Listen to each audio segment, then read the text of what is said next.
یہ ملک اس لیے نہیں بنا تھا کہ چند لوگ جن کو میں اکثر کہتا ہوں علی بابا 40 چور، یہ مرات لیں۔ یہ وطن اس لیے حاصل نہیں کیا تھا کہ فیکٹریاں قبرستان بن جائیں، مشینری سکریپ ہو جائے، مزدور بے روزگار ہو جائیں، اور پھر قوم کو بتایا جائے کہ خزانہ خالی ہے۔ یہ بجٹ نہیں، یہ مجھے اس حکومت کا آخری بجٹ لگ رہا ہے۔ خدا کے لیے اس ملک کو 2020 میچ کی طرح نہ چلاؤ۔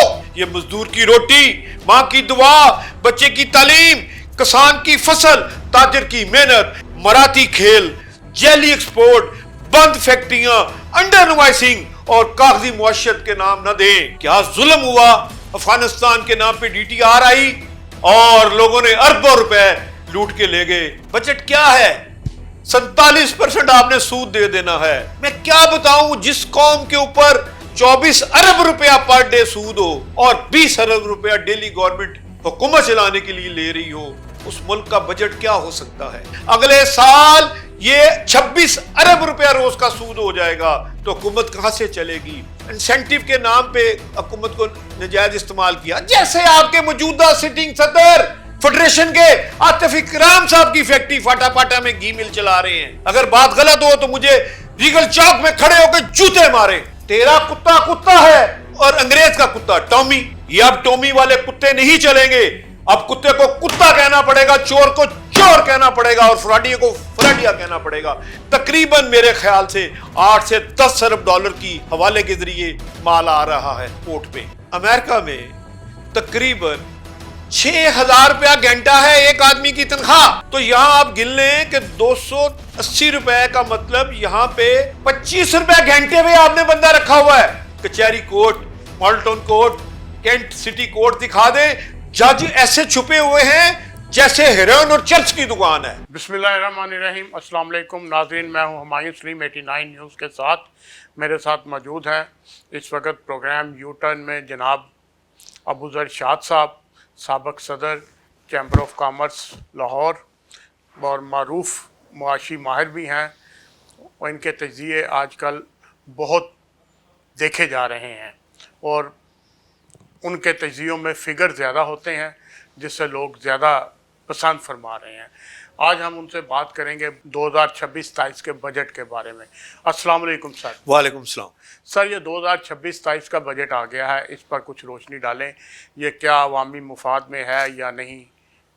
اور پہلے ایک زمانے میں ہوتا تھا بجٹ میں کچھ چیزیں سستی ہوتی تھی، کچھ مہنگی ہوتی تھی، اب تو صرف مہنگی ہوتی ہیں، سستی تو نہیں ہوتی۔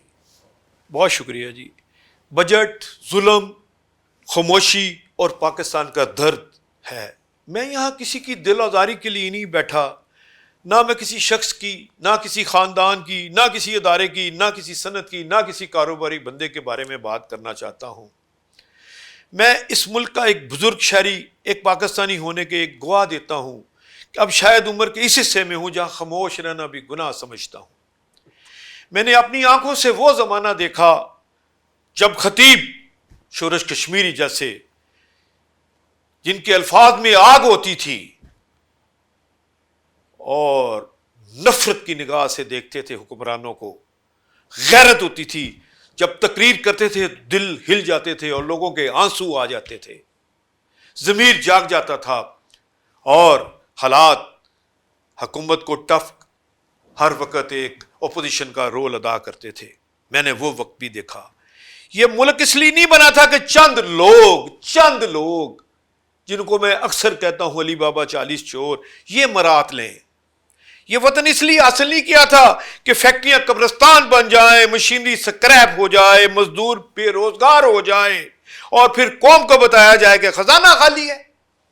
یہ بجٹ اس لیے بنتا ہے کہ تنخواہ دار کا خون نچوڑا نہ جائے، چھوٹے کاروباری کو نوٹس نہ بھیجے جائیں، مگر بڑے ٹیکس چور، جیلی انوائس، انڈر انوائسنگ کرنے والے اور انسینٹیو کھانے والے آنکھ سے کیوں اوجل ہیں؟ یہ وہی اوجل ہو رہے ہیں جو علی بابا 40 چور کا رول ادا کرتے ہیں اور اس قوم کے اوپر کالا داغ ہیں۔ خدا کے لیے اس ملک کو 2020 میچ کی طرح نہ چلاؤ، اس ملک کو ملک سمجھ کے چلاؤ۔ یہ 26 کروڑ انسانوں کا ملک ہے۔ یہ مزدور کی روٹی، ماں کی دعا، بچے کی تعلیم، کسان کی فصل، تاجر کی محنت، صنعت کار کی کارکردگی،